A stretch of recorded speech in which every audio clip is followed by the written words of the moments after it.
Мамлекеттик органдардын бири кызыл китеп берип, жер бөлүп берип жатса, экинчи тарап болсо аны кайра тартып алып жатат. Эч себепсиз тартып алып аткандыгына биз да таң калып отурабыз да. Өкмөт бири-бири менен соттошуп, эки ортодо карапайым эл талаада калып атабыз да. Мыйзам жол менен алган жерлерин өкмөт кайра артка алып койгонуна биз да таң калып. Бул да бирөөнүн кызыкчылыгы болуп атырбы деп ойлойбуз да. Элде биз үчүн бизде эмне күнөө, биз билген жокпуз да. Карапайым элдин несин талкалайт да. Россияда иштеп келип салганбыз. Жаштарды көтөрбөйлү берде жарга такашып атат да. Ушул убакка чейин эч нерсе тигилип, өстүрүлгөн эмес Союздан бери. Ээн эле жаткан тала.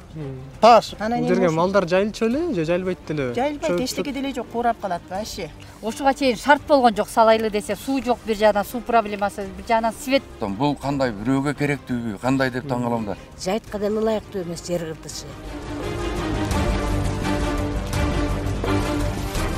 Колуна китеп кармап турган маарла мындай айтканда 9 ай баласын көтөрүп, больницадан кайра баланын көйлөгүн көтөрүп чыккандай адамдар болуп атат да. Баласы жок эле.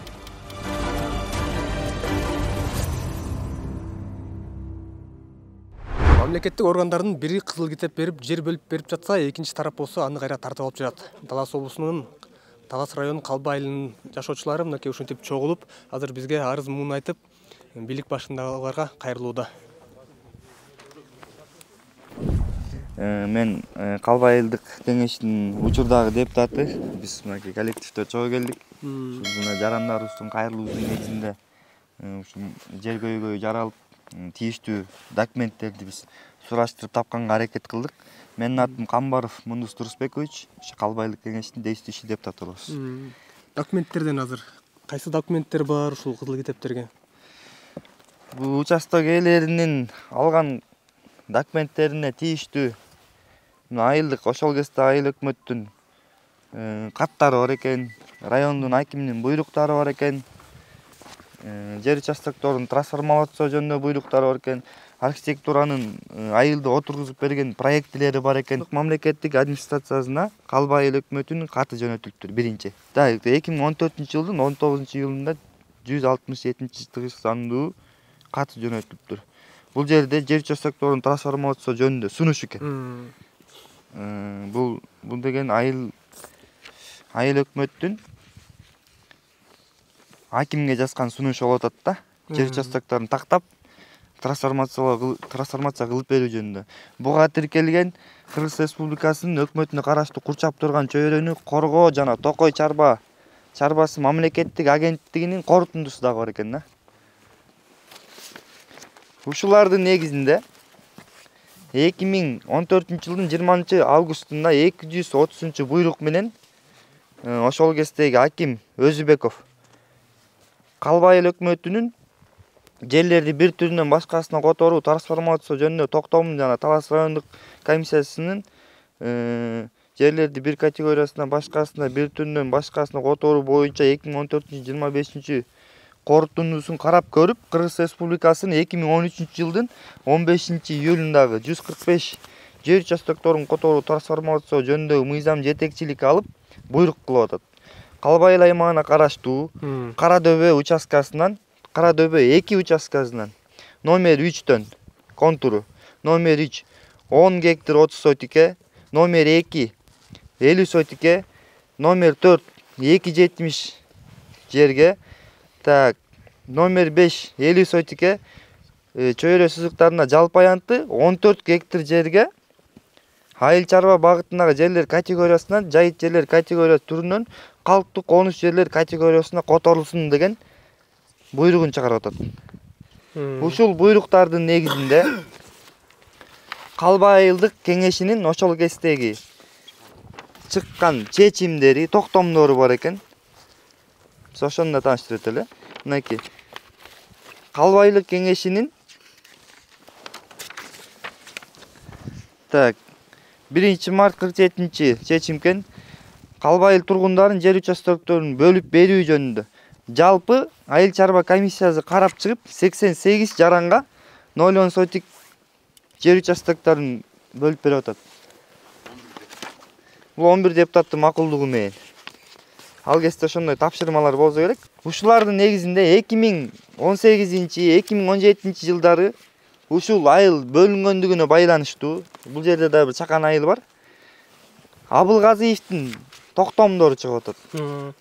Премьер-министрдин токтомдору чыгып атат. Айыл конуш алуу максатында. Статус алуу максатында.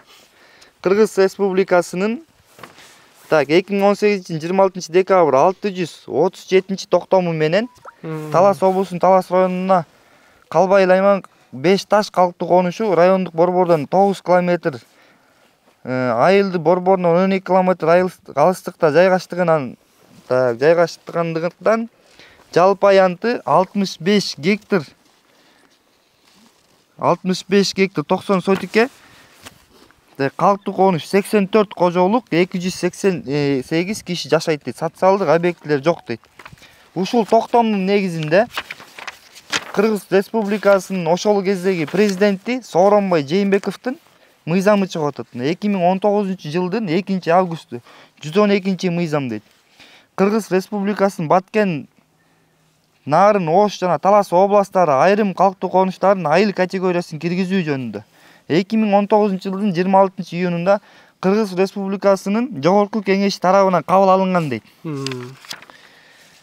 112 мыйзамдын 31 беренеси менен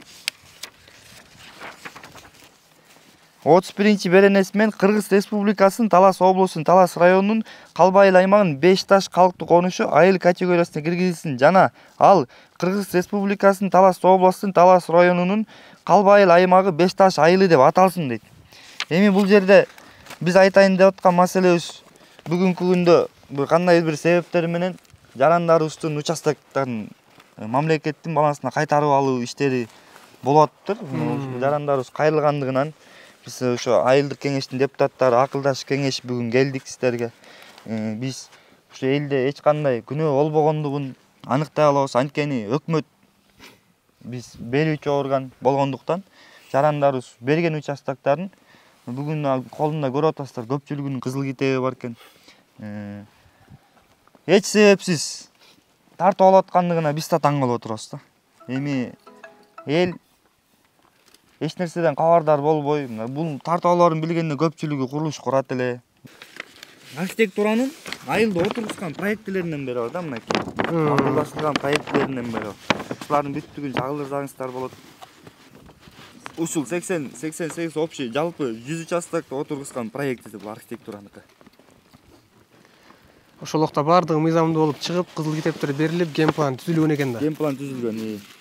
Эми бүгүнкү күндө кандайдыр себептер менен жокко чыгып атат. Калбайыл кеңешинин депутаты Алмай Зотбек. Бир жерде мындай болуп атат, 2014-төн бери берилген экен. 2014-тө биз азыркы саздыкта депутатпыз. Жалаң арде комиссия түзүлүп, аз камсыз болгон үй бүлөлөргө, көп балалуу үй бүлөлөргө ушундай жалаң начарраак жашаган үй бүлөлөргө берилген бир жерде. 2014-төн бери мынакей алып, фундамент коюп койгону бар, там салып койгону бар. Эми булар кандай болот баарын көйгөй кандай болот? Кызыл китептери бар мынакей алып койгон баары. Ушуну да туура чечип бериңиздерди суранабыз. Элдин атынан. Биздин айта кете турганыбыз ушул немен элдин тарабынан эч кандай мыйзам бузуу болгон эмес. Өкмөт берген үчүн алышкан элдер. Мисалы үчүн башка жактарда Чүй облусунда, Ош облусунда айдоо жерлерде элдер база болуп, ошолордун жерлери мыйзамдаштырылып, трансформация болуп берип атат. Бул жерде өкмөт берип, эл эч кандай мыйзам бузбай, мыйзам жолу менен алган жерлерин өкмөт кайра артка алып койгону бизде таң калып, ошо элден неме Кыргыз Республикасынын өкмөтүнөн, Жогорку Кеңешинен, президентинен суранат элек, ушул элдин көйгөйүн оң жагына туура чечип бергенге биз суранат элек ошону. Көбүнчө бул жерде жана аз камсыз болгон үй бүлөлөрдөн экен да. Эми алардын жаш балдары болгон, колдорунда азыраак чарбалары болгон, ошол себептен бул жерге келип там салууга мүмкүнчүлүк болгон эмес, бирок кызыл китептерин алышыптыр. Эми ушул үй бүлө мүчөлөрүндө баягы жолдошлор жок аялдар көп экен бул жерде азыр карасак. Ошол аялдардын үйүнү Жогорку Кеңештин депутаттарына жана Садыр Нуркожоевичке жетеби деген ойдо биз да депутаттар ошолордун үндөөлөрүн көтөрүп келдик. Эми сизге жана мамлекетке кайрылабыз. Ушул адамдардын алган мүдөлөрүн келечекте ишке ашырып берет деп Садыр Жапаров, Садыр Нуркожоевич сизге чын ниеттен анан ишенебиз, чын ниетибизден ушуну колдоп элдерге жардам берип коюңузду өтүнөбүз. Бул жерде жана алган жарандардын көпчүлүгү аз камсыз болгон үй бүлөлөрдөн болгондуктан ушул убакка чейин там салганга мүмкүнчүлүк болгон жок. Анткени биздин Калба айыл өкмөтү өз дотацияда отургандыгына байланыштуу бул жерде свет тартылган эмес, көчөлөр жок, суу тартылган эмес. Суу да бул жерде терең 80 метрден чыгат. Анда жанагындай жаш үй бүлөлөр өскүчтөр менен суу тартып алганга мүмкүнчүлүктөрү жок да. Ошон үчүн бул жерге тамдар азырынча көбү салынбай турган. Азыр ошол убакта депутат болгондордон барбы? Бар. Менин атым Изабаев Мелис. Ошол убакта ошо Калба айыл өкмөтүндө кеңештин төрагасы элем. Биздин Калба айыл өкмөтүндө 6000ден ашык жашоочу бар. Ошол убакта биз ушуларды терип, ушунча 88 кишини теришти эле оңойго турган эмес. Себеби биз карап отуруп, ошол муктаж ушунчалык бир эмелерге бергенбиз элге. Мындай эмес, ошол 88 адамды 6000 кишиден алып чыгыш деген оңой эмес, оңойго турабыз. Ошондо 11 депутатым бар эле мен. Ошо соргодон сорго 88 адамга сорго келтиргем. Себеби көпчүлүгү жакыр ушундай бир жашаган адамдар эле да. Анан бизге маселен жогору жактан эме келбесе биз бере албайт элек да. Жогору жактан станциядан эме келип, токтом келип жана окуп кеттик жогорку эмеде. Ошолор келген үчүн ошондо 11 депутат ошол жерде текөөсүнөн суукка карабай ушу элге бергенбиз. Элди да абдан тандаганбыз. Бир эл көп болгон. Себептен ошондо жакыр адамдар көп алган. Көпчүлүгү жанагы мат-одиночестволор көп алган. Жаш балдардын ар бир үйдө 7-8 баласы бар, бирок бирөөнүн участогу жок. Ошолорго тандап отуруп сорго бирден бергенбиз. Анан азыр мен угуп таң калам да. Азыр ошо эмне себептен эми документтери жокко чыгарып атат азыр? Эми мен да таң калып атам. Бул кандай бирөөгө керектүүбү, кандай деп таң калам да. Эми бул жерде карап отсам, башта 42 адам эме алып коюптур. Кызыл китеп. Мында өкмөт бир караш керек эле да. Үйүндө үй сала албай туруп, бирок кызыл китебин алган. Жеримди менчиктеп алайын, анан үй салайын деп. Ошого да көп акча кеткен да. Ошол өлдү дегенде бир 50 000 тегерегенде кеткен. Ошол убакта 14-жылы 50 000 деген акча кандай акча эле. Мен Асымбаев Бактыбек Токтобулович 2012 жылдан 16 жылга чейин ушу участок берип атканда мен айыл кеңештин депутаты элем. Айыл чарба комиссиясынын мүчөсү болчук. Биз бул депутат болуп отурганда элдин муктаждыгын, там курууга муктаждыгын эске алып, муктаждык болгондо биз баарына чекесинен берген эмеспиз. Айыл өкмөтү менен биргеликте, айыл өкмөттүн комиссиясы менен биргеликте депутаттар кеңешип отуруп, муктаж болгон жарандарга бергенбиз. Анан эми бу жерден баарыңыздар көрүп турсуздар, мынакей 40тан ашык киши кызыл китебин алып алды. Азыр архитектура менен эмелер госрегистрлар булар документте азыр көп расход кетип атат да. Не десе эле хозрасчет деп тур, ар бир китепти алганга ар бири менче бир 25 000, 30 000ден акча сарпташты да. Анан эми президент тарабынан, Садыр Нуркожоевич тарабынан мына мунапыс жарыяланып, Бишкектин тегерегинен эмес, Кыргыз Республикасынын бүт тегерегинен мунапыстын негизинде документтери бүтпөй калган, бүт элек, бирок тамдары курулуп, кээ бир жерлерде курулбаган, бирок мүмкүнчүлүгү болбогон жерлердин баары мунапыс кылып, документин тапшырып атат. Бул эл тарабынан колдоого алынып жакшы нерсе. Анан эми өзүңүздөр көрүп тургандай, Бишкекте жанагы күрдүүлүгү, жердин асылдуулугу, бонитети өтө жогору жерлерди басып алса дагы мынакей документация болду да. Бул жерлерди өзүңүздөр көрүңүздөр. Эч кандай бир айыл чарбага ушул убакка чейин эч нерсе тигилип өстүрүлгөн эмес Союздан бери. Ээн эле жаткан тала. Таш, бунун бонитети эгер 100 балга баалай турган болсо, бул 10 эле бал болот болуш керек. Жердин асылдуулугу боюнча ушундай өтө күчтүү жерди да алган жок. Эл карабаган жерди муктаждык үчүн өздөрү алып алып. Мен 2016-дан 20-га чейин төрагада болуп иштегем Калба айыл өкмөтүндө. Бизге кеңешке бир нече жол ушу участок алган жарандар кайрылышкан. Ушу жерге бир жолун тегиздетип берсеңер, столбаларды орнотуп берсеңер, биз там курабыз деп. Бирок биздин айыл өкмөт бир 50% дотацияда, мамлекетте дотацияда отургандыктан өзүбүздүн каражат жетишпегендиктен андай мүмкүнчүлүк болгон эмес. Мен ойлойм, эгер жолун оңдоп, суусун чыгарып, столбаларын орнотуп берсек, эл колдон келишинче азастан тамдарын куруп аракет кылат эле да. Анан эми бу элде чындыгында эч кандай күнөө жок. Өздөрү колдон келишинче мүмкүнчүлүгүнө жараша китептерин алды. Ар бир эле бир жагы 25-30 000ден расход болушту. Эми ушунун баары жок болсо, элде эле мына аз камсыз болгон үй бүлөлөр алып атат. Бу үй бүлөсүнө оор эле финансылык жоготуу болот. Анан колдон келсе, эгер Садыр Нуркожоевичке эле биз кайрылып атабыз, ошо кишинин эле колунан келет, ушунча элди кыйнаттырбай эле ушуларга кайра трансформация кылып берсе ушул жерде, ушул эле жарандар кайра өздөрү таң курууга уруксат алышса деген эле оюм. Эми башка жактагыдай болуп эч кандай мыйзам бузуу болгон жок. Бердейлердин баары эле мыйзамды сыйлайт. Ага чейин өзүңүздөр көргөндөй 3-4 мына тамдагы туруп калып атат. Анан ушу жаныбызда да мына кара дөбө 1 деген айыл бар, ушун менен кошулса жалпы чоң эле айыл болмок. Бул участок алгандарда там куруп алып өздөрүнүн муктачтыгын бир там боюнча бир жабат эле да. Анан азыр кыйналып отурган учур баарыбыз эле ошо президенттен кайрылабыз, ушу элдин талабын эске алып бир оң жагына чечип берет деген үмүттөбүз. Апа, сиз качан алдыңыз эле документти? 21-нде. Азыр бул документтер жокко чыгарат деген маалыматтарды угуп атасыздар да? Угуп атабыз, ооба. Кандай болуп атат? Эмне ушу балдар жаш болуп калып, чалымгайчы болуп, анан эми быйыл жаса баштайлы дегенбиз. Анан моундай болуп атыр. Кайрылып атырбыз баарына эми алып. Бул кызыл китеп алганга дагы акча кеттиби? Кетти да, кетти. Чуркадыңыз документ алыш үчүн. Канча акча кетти буга? Ой, жакшы кетти, 20-30 эле кетип калды, жакшы эле. Азыр там салганга да каражатыңыз жок болчу да, ошон үчүн салбай тургансыздар да. Салбай отуруп да эми алып, эми баштайлы дегенбиз да, бермек болсо дагы. Эртерээк салып алсаңыз жанагы мунапыска илинип документтер мыйзамдаштырылып калмак экен. Анан шартыңыз жок, салбай отуруп, кайра бул документтер жокко чыгарып атышат эми. Эми аракет кылат элек дегенде жокко эмнеге каршымын деп кайра жана садырса барышка эметиш керек. Сиз дагы сүйлөп коесузбу? Самасар, мен Садыр Нуркожоев менен Акылбек Жапаровго кайрылат элем. Мен бул жерге 1986-жылы келгем. Ошондон бери бул жайыт жерге башка эчтеке өстүрүлгөн эмес да. Бул эң тала болгондо Бул жерге малдар жайылчу эле же жайылбайт деле? Жайылбайт, эчтеке деле жок, курап калат вообще. Чөл сыяктуу эле окшойт, эчтеке жок, таштап да. Анан кийин бизге берген ошо муктаж деп жаш үй бүлөлөргө бергенде в основном жаш балдарга. Анан биз балабызга алганбыз. Анан эми буякта 88 участоктун эмесин ошо кайрылат элем, ошо биз жака жакшы чечим менен чыгарып берсе депчи.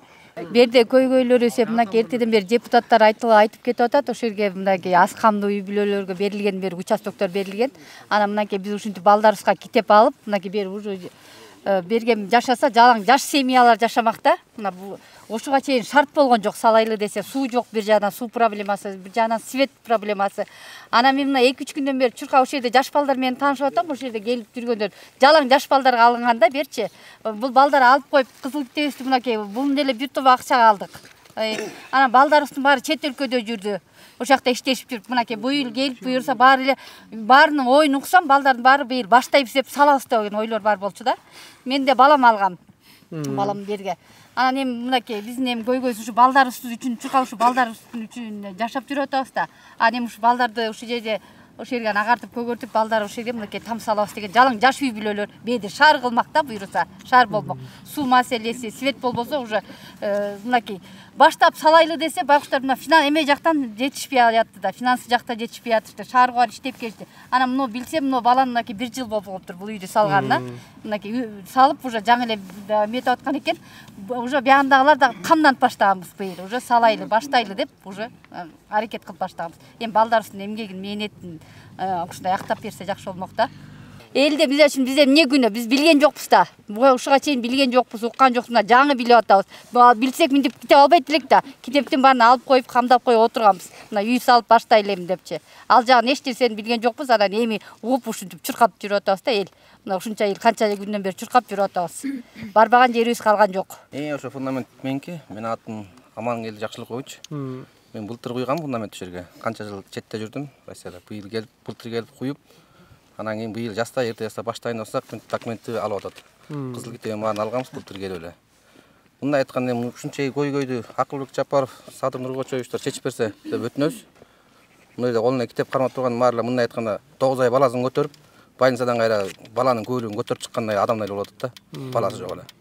Эми ушуну оң жагына чечип бердик деген ойдобуз. Ушул жерде турган элдердин баарын көйгөй эле президентке жетсе, Садыр Нуркожоевичке, Камчыбек Кыдыршаевичке, Акылбек Жапаровга Но жерди жанатан бери айтып өттү, биздин мурунку депутаттар, действующий депутаттар жерге муктаж адамдар алган берди. Жөнөкөй адамдар алган эмес. Жалгыз энелер, жаш балдар, колунда жоктор, эл үчүн ушул депутаттар, жергиликтүү кеңештин депутаттары жакшы чечим чыгарып берген. Аны ошо чечимдин баарын мыйзамдуу түрүндө берде басып алуу болгон эмес.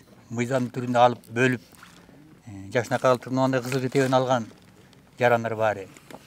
Эми 10 жылдан кийин бул баягы мурунку өкмөттүн айыл неме хакимдин чечип берген чечимин жокко чыгарып, азыркы убакта туура эмес иш кылып атыр деп мындай иш козгогон деле эл үчүн туура маселе болуп атат. Бу жерде өкмөт бири-бири менен соттошуп, эки ортодо карапайым эл талаада калып атабыз да, карапайым эл. Анан колунда болсо бул убакка чейин там салып, жашынакай алып тургузуп коет эле. Колунда жок. Эми биздин бир эле кайрыла турган Садыр Нуркожоевич эле калды. Ошо киши жашынакай алып туруп, элдин көйгөйүн эске алып, жашынакай алып, ошол жактан бир чечим чыгарып берсе, бияк болсо ишенич жок негизи бияктан. Азыркы чечип аткан өкмөттүн адамдары бизге азыр ишенич жок. Бир гана Садыр Нуркожоевичте ишеничибиз. Ошо кишиге ишенип, жашынакай добушубузду бергенбиз. Ошо киши эл үчүн иштеп берем деген, ушу карапайым эл үчүн жакшы чечим чечип берет деген ойдобуз. Урматтуу журт атасы деп коебуз Кыргызда Садыр Нуркожоевич, Камчыбек Ташиев жана Акылбек Жапаровдон ошо үмүтүбүз ушудан болуп атат. Биздин берде балдарыбыз бул жерде көп эле жаштар, бүт эле жаштар почти. Жаш тирилик, жаңы тириликтер, бир-эки балдар менен Россиялап жүрүшүп атат. Жалгыз энелер квартиралап жүрүшүп атат. Анан ошо эртеден бери эл айткандай ошо балдарыбыз үчүн биз чуркап атабыз. Балдарыбыздын шартабат тияк-биякта жүрүп атат. Анан ушул жаңы тирилик жаш балдар жаңы эле акча топтоп мына салабыз дегенде мындай эме болуп кетип атат да, кырдаал. Анан энди бул жерди багы жайыт жер дейт. Мындай карап турсак ушул жерде өсүп чоңойгон эмелерибиз биз деле. Жайытка деле ылайыктуу эмес жер кыртышы. Берге мал жайганда малдын 4 жагын тең такалаш керек да. Ал моюнча мал деле жайыла албайт, от деле чыкпайт берге. Кыргызча айтканда. Анан билбейм эмне себептен бул жакта алып атат. Анан энди багы эл журтта ажабыз айткандай эме жаштарды көтөрүш керек дейт, жаштарды көтөрмөлөш керек дейт, жаштарга жардам бериш керек деген сөздөрү бар журт атасында, элдин аксакалдарында. Жаштарды көтөрбөйлү берде жарга такашып атат да. Жарга такап бу үмүттөнгөн эмесин үмүтүн үзүп, ушундай эме болуп атат. Энди биздин суранарыбыз ушуну кайра жаштарга бир боор ачып кайтарып береби деген ниеттебиз. Биз дагы мен дагы Асранкулова Людмила балам. Ошол жерде балабызга участок алып бергенбиз. Балабыз жаш, ал дагы көп жылдан бери ошо Россияда иштеп жүрөт. Ушул жерге там салам деп жакшы ниет менен. Анан кандайдыр бир себептер менен ушул сот иштери да жүрүп атыптыр.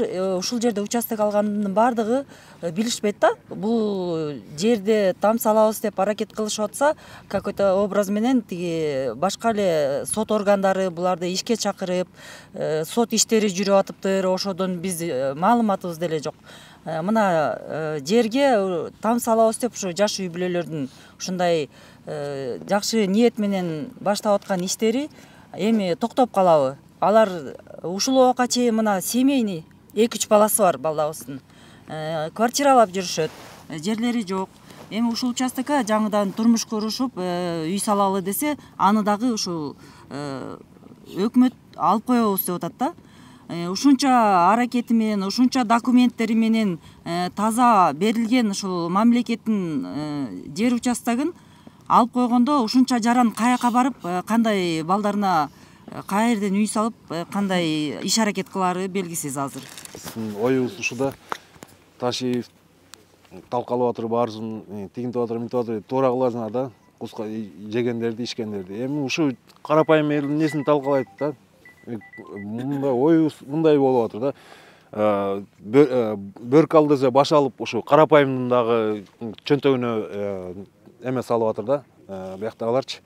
Жол болсо мына жерден карабайсызбы, эмне иш жерде эмне жазында ушул жерде 2 күн эле күн тийсе болду, эчтемке чыкпайт да. Малды жайыты жок, же эчтемкеси жок, же эчтем каралбаган жер. Эми ушул жерди жашынакай болуп жашылдандырып, элдер көчүп келсе болбойбу бу жердечи. Бул да бирөөнүн кызыкчылыгы болуп атырбы деп ойлойбуз да. жактан дагы бирөөнүн берге мындай салабыз, анан тигинтебиз деген мындай сөздөр чыгып атыр да. Берге мындай болуш керек дегенчи. Алар башка жерден албайбы? Эми ушул жерде ушунча канча деген жашынака же база болбосо, же мыйзам эчтемке кылган жок да, баарысы мыйзам менен кылып атыр. Эми ушунча элдин эмесин каяка кетирет да. Ошол көрүп атсаңар бери болсо таш эле адам башка эчтене. Эми берди жашынака кылып жашылдандырса болбойбу да. Мына жерде жаш балдар баарысы ушу эмете тургандар, туруктуу отура тургандар. Анан ошо Садыр Нуркожоевич ошо кайрыларыбыз. Биз да силер тияктан кыйналып, канча деген эме болгондо поддержка кылып, таза физически болбосо дагы духовный поддержка кылып жүргөндөрдөнбүз да. Барып, ошол жака барып катышып, жанагындай эме деген. Анан эми ушунча карапайымдарды карайт, канча деген президент кетти, канча деген эме болду, ишти жеди деп баарыбыз эле айтып атырбыз. Эми ошо карапайымдардын сөзүн угат деп ошону койдук эле, эми силер угуп карап бергиле деген ниеттебиз да. Каттуу көрүүчүлөр, мынакей аксакал айткан сөзүндө маани бар. Абдан терең маани бар. Бул жерде эми 14 гектар жерди кайсы бир чиновник өзүнө чыгарып кетип аткан жери жок. Же бир акча жазган жери жок. Бул жерде мынакей карапайым эле сиз көрүп аткан адамдар алып ушул жерге көчүп келип жайгашабыз деген үмүт менен турат. Бул жерге 90 участок бөлүнүп, 90 кыргыздын үй бүлөсү келип конмок. Бирок тилекке каршы азыр кандайдыр бир кызыкчылыктар барбы, төмөндө аксакал айтып кеткендей, кандайдыр бир себептер менен азыр бул адамдардын кызыл китептери кайра жокко чыгып атат. Саламатсызбы? Бул салынган имарат үй сиздики экен, э? Ооба. Канча убакыт болду салганыңызга? 1 жыл болду. Ушул кызыл китепти алдым деп сүйүнүп салдыңыз да, э? Ооба. Эми азыр ахыбал кандай болуп атат эми?